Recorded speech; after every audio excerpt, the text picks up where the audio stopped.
তিনিটা বছৰে চিকিৎসাৰ বাবে ঘূৰি ঘূৰি ভাগৰি পৰিছে। স্বামীৰ দেহত বাস লৈছে এটা জটিল ৰোগে। তিনিটা বছৰে বিচনাখনেই তেওঁৰ সংগী। পত্নীয়ে দিন হাজিৰা কৰি পোহপাল দিছে পৰিয়ালটো। নাৰায়ণপুৰৰ সেনচুৱা গাঁৱৰ এটা দুৰ্ভগীয়া পৰিয়াল। দৰিদ্ৰ পৰিয়ালটোৰ মূল ব্যক্তিগৰাকী বিগত ৩ বছৰ ধৰি চিকিৎসাৰ অভাৱত বিচনাতেই দিন পাৰ কৰিব লগা হৈছে। দিন হাজিৰা কৰি কোনোমতে ৪জনীয়া পৰিয়ালটো পোহপাল দি অহা অনন্ত দাসৰ হঠাৎ হাৰ্টৰ অসুখ হোৱাত চৌদিশে হাহাকাৰ দেখিছে পত্নী আৰু ২ কন্যা সন্তানে। ব্যক্তিগৰাকীয়ে ইতিমধ্যে লখিমপুৰ, ডিব্ৰুগড়, গুৱাহাটীকে ধৰি বিভিন্ন ঠাইত চিকিৎসা কৰিও কোনো সুফল লাভ কৰা নাই। ইতিমধ্যে স্বামীৰ চিকিৎসাৰ নামত পত্নী মামণি দাসে ঘৰখনৰ স্থাৱৰ অস্থাৱৰ সকলো সম্পত্তি বিক্ৰী কৰি শেষ কৰিলে। মানুহজনৰ আজি ৩ বছৰ হ'ল হাৰ্টৰ প্ৰব্লেম হৈ পৰি থকা। মই প্ৰাথমিক চিকিৎসাৰ কাৰণে উত্তৰ নিছোঁ বাৰু, দেখাইছোঁ।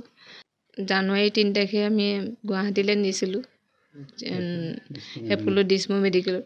তাত ৰিপৰ্টবিলাকত মানে এজনৰ হাৰ্টৰ চেঞ্জ কৰিব লাগে বুলি কৈছে, ভাল্ভটো চেঞ্জ কৰিব লাগে বুলি কোৱাৰ কাৰণে আমাৰ বহুত পইচা পাতি অসুবিধা হোৱাৰ কাৰণে মানুহজনক আজি ঘৰতে ৰখা হৈছে।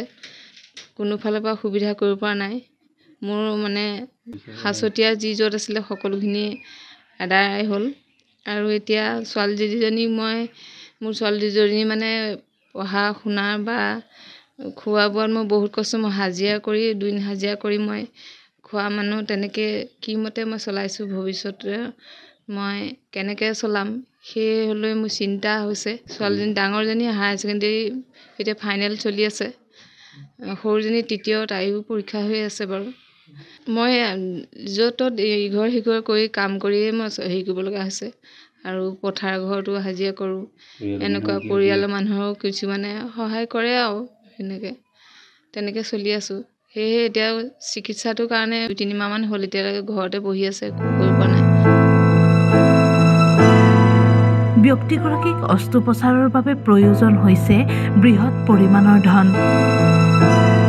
কিন্তু এসাঁজ খাই এসাঁজ লঘোণে থকা এই দৰিদ্ৰ পৰিয়ালটোৰ হাতত নাই প্ৰয়োজনীয় ধন।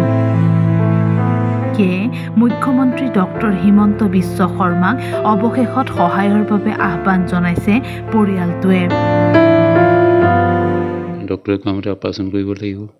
অলপ দিনৰ আগত মই গুৱাহাটী ডিছপো মেডিকেলত দেখাইছিলোঁ। ডক্টৰে অপাৰেশ্যনৰ কৰা কথা ক'লত ঘৰলৈ গুচি আহিলোঁ পইচা অসুবিধাত। এতিয়া গুৱাহাটী যাবৰ কাৰণে মোৰ পইচা নাই, গাড়ী ভাড়াটোকে নাই, কেনেকৈ অপাৰেশ্যন কৰিম। মই আগতে পেইণ্টৰ কাম কৰিছিলোঁ, এতিয়া কাম নাই। মিছেছৰ এওঁতে খাবলগীয়া হৈছে, য'ত ত'ত মিছেছে কিবা কিবি কৰে আৰু পৰিয়ালৰ মানুহক কিবা এটা মাজে মাজে দিয়ে। তেনেকেই ঘৰখন ছোৱালী দুজনী চলি আছে।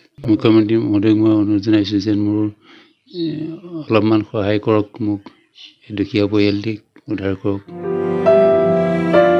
যদি কোনো হৃদয়বান লোকে এই দৰিদ্ৰ পৰিয়ালটোক সহায় কৰিব বিচাৰে তেনেহ'লে 9864506083 এই নম্বৰত যোগাযোগ কৰিব পাৰে। আপোনাৰ অকণমান সহায়ে হাঁহিৰ মুখ দেখিব এই দৰিদ্ৰ পৰিয়ালটোৱে।